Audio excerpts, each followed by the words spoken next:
Welcome to the Fly A&A Windsurfing World Cup here in Japan.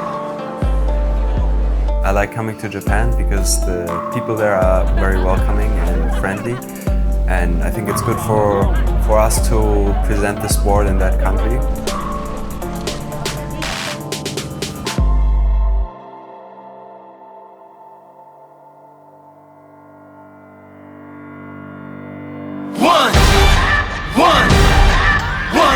One shot, now the future is yours. Go! Yeah, it's one shot, now the future is yours. Go! Yeah, it's one shot, now the future is yours. Go!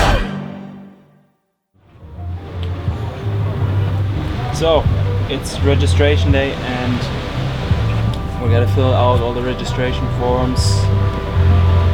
10th of May, put the signatures and register the new equipment because it's the first foil event of the year.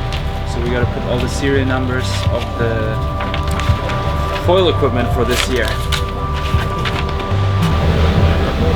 Foil racing is the board that is flying, so we can go in super light wind, we can go really good upwind and downwind. So this is something new and something interesting, so let's see how it will finish on the end. Now just this morning I saw that foiling has chance to be Olympic class, so yeah, it's a lot of things happening, and I think foiling is something that really pushes the limits in going in light wind. It just feels amazing flying over the water with absolute silence. We're in these tents over here, we store our gear. Right behind there is the water, so we don't have far to go on the water. The wind is slowly picking up. I prepared my sails already, and I'm gonna go out just to, get in the rhythm a bit. I'm confident with the gear this year. It runs, and that's always important to have. When you have gear that you feel comfortable on going, you just go into the race differently. Fucking light outside. It's like 5-6 knots maybe. It's enough to get going with a lot of power, but not really raceable yet. Wojtek, you are such a role model to me most of my career. I'm starting to doubt it with this wetsuit, but I still. That's dope, If you're gonna do it, then it means that next year everybody's gonna do it. Leaves more area for the wings to catch. You know what I just realized? I cannot copy this. You know what I just realized? In 2010, I was the only one with a big van with stuff inside. Everybody was driving Volkswagen Transporter. Everybody. Yeah. And now everybody is driving big van. And now, guys, get ready for this choice. But I meant what I said, because he said, when he asked me once, like, who do you think is gonna win, And it was a fight between Matteo and Antoine, and I just said, I'm gonna win. And I said, you are the one that taught me this, because in Thailand, in the first Formula race, nobody knew who he was. I sat next to an interview of him, and they asked him, what's your expectations from this event? He's like, I hope to win it. And I was like, who's that guy? Who the fuck is that guy? And the guy wins every fucking race. Guys, I just found a cassette. It was from my psychologist from 1990 something. I played it.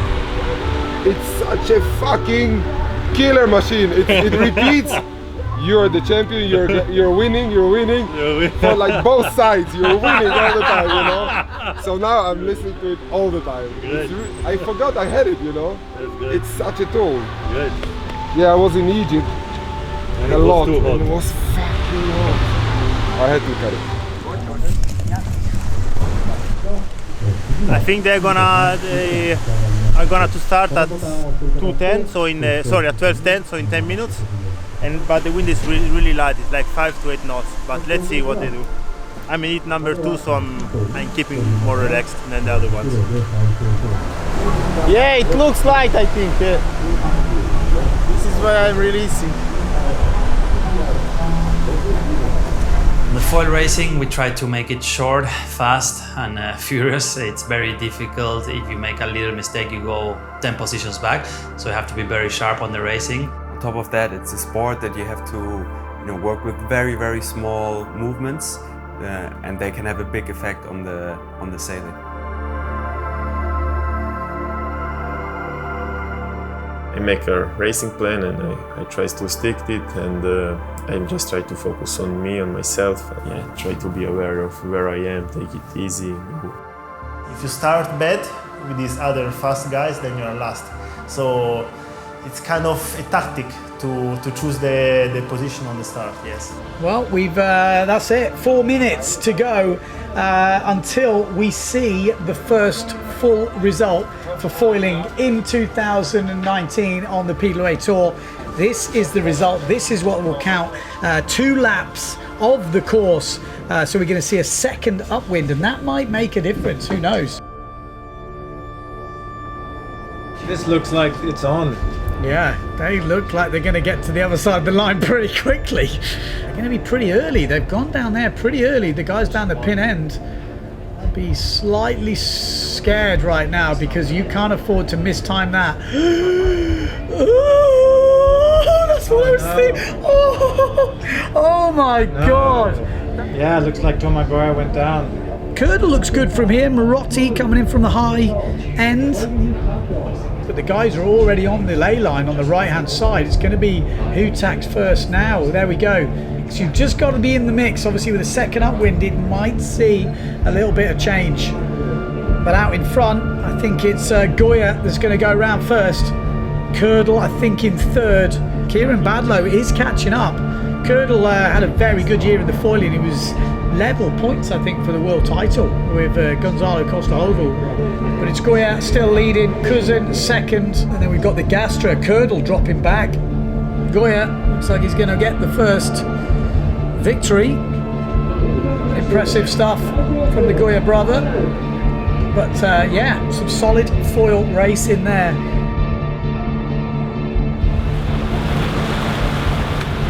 Fucking exhausting, man. It's so light. You have to pump non-stop, really. So I made it to the final heat, qualified for the final heat, and then I had a good start. It was going really well, quite far in front, and then in the dive I hit like seaweed or something. So I went down with the nose full stop. When you're foiling and you come out of planing, depends on the wind condition. If the wind strength, if it's windy, you can bring it up very quick with just a movement of your body or your feet. I had all the guys upwind of me, and since it was so light, there was no way to get planing right away. I felt good. I was actually first across the mark, on the top mark, but exhausting. But I fucked the tack on the mark, and then 2 people catch me, actually 3. And I was fighting with Kieran all the time and with Pierre. And then I come to the top mark, and I'm in front of Kieran, but Pierre is crossing, so I had to let him go. And then I had to wait for him to pass until I can put my tack. Kieran could put the tack earlier, so he overtook me when I could do nothing. There's nothing I could do. And then the rest of the course is just follow the leader, isn't it? So Straight after the first round, we're starting the second round. I'm in heat 2. Gotta go back out now. Do it better than before. it's a qualification round. You need to advance, that's all you do. Save your energy and advance. That's what I tried to aim in the last one, and I got 17. I was safe home, you know. It's like you're trying to put the fuel, tell you 100 euros, and you are like getting to 99 euros, like it's going, and you're like, fuck!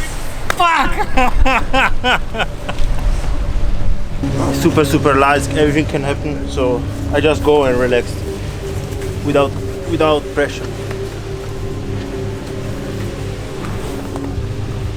To start, you need some wind, like 6-7 knots, but then when you start to foil, that the board is flying, then you can go in almost no wind, and this is really nice because you have no noise of the water because only the wings are in the water.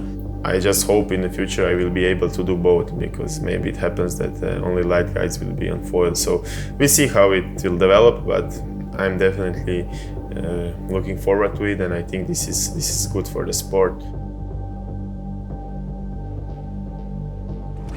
But it's so funny to watch, you know. I know that game for a long time ago. But it's so funny because, you know, we're hooking in, not pumping, we go. Yeah. And they're all here like, oh no, we can't go. There's no wind. Pumping and yeah, it's so funny. We had very light winds. We didn't race last year in those conditions, so obviously the lighter guys were being able to foil. They've been going like back and forwards in front of the committee, showing that they were able to foil. But we are at the moment in a fleet that the average weight is probably 90 kilos because we're all doing slalom. We're all trying to do the slalom discipline. So obviously we are all heavy. Sure, some guys come into the boat and say, yeah, it's perfect. And then the other guys, the guys that are 100 kilos are saying, look, I cannot even plane. But clearly they don't get influenced by people coming to the boat. There we go, lining up. It's the big one. Heat, well, elimination number 2, the second final.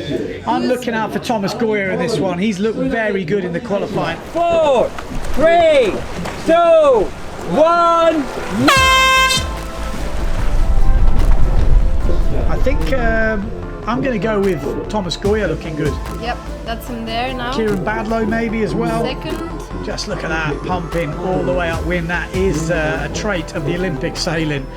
2 laps of the course to go. Who's your money on, Lena? I think Thomas looks like he's got a nice lead now. On foiling, it's very tricky to pass people, especially on the reeds. You need to have a lot of control, and even you have a little bit of speed on the guy in front of you, it takes quite a bit of time because every time you come close, if the guy points a little bit up, then you need to point up. It's very risky to come close. So you actually need to be quite a lot faster than the other guy to pass him. Downwind, you need to be fully focused. You know, you get your max speed. Don't go too low. Keep your speed. Keep your momentum. And upwind, yeah, if you point higher or you manage to squeeze angle, then it's a good benefit. Probably that's the way you pass people in the upwind. It's better to have a good angle, I would say, than pointing low and going with speed. So who's in 3rd and 4th? I think I see Gastra there. So might be no. I've got Enrico Marotti looking good. Enrico Marotti. We've got Pierre Mortefon, Mateusz Isaac, Maciej Rakowski. But it looks like Thomas Goyer looking very good. But he's tacked off early. He's not waited for Kieran Badlow to tack, so he's obviously confident of his tactics here, and well, maybe he's already hit the ley line. Jordi Vonk's there, Nico Prien. Be interesting to see if the wind picked up a bit more, if we'd still get the same results, huh? Yeah. Well, I think we're going to see a bit of mixing it around. Soon find out. Good result though from Thomas Goyer, winning the 2nd elimination in the men's foiling discipline here in Japan. It's going to feel pretty good being ahead of some pretty big names there.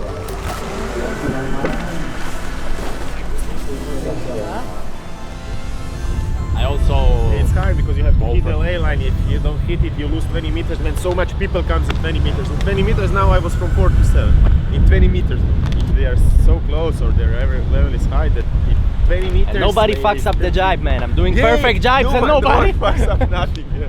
It's a much higher level than last year. That's it for the day here in Japan.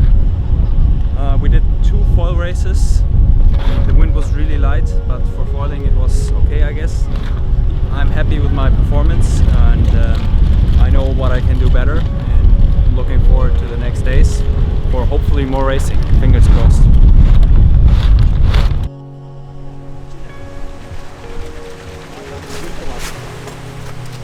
When I come back from a day of racing, I usually, try to calm down a little bit because the days at the beach are long usually, and obviously it's important to fill up your body with energy for the next day. So it's important to eat well, get some carbs in. I take a shower and then I go to eat, and then when I'm in the room, I'm doing some stretching. Get my muscles relaxed with a foam roller or something. Think about the day, what went well, what didn't go so well, what can I do better the next day.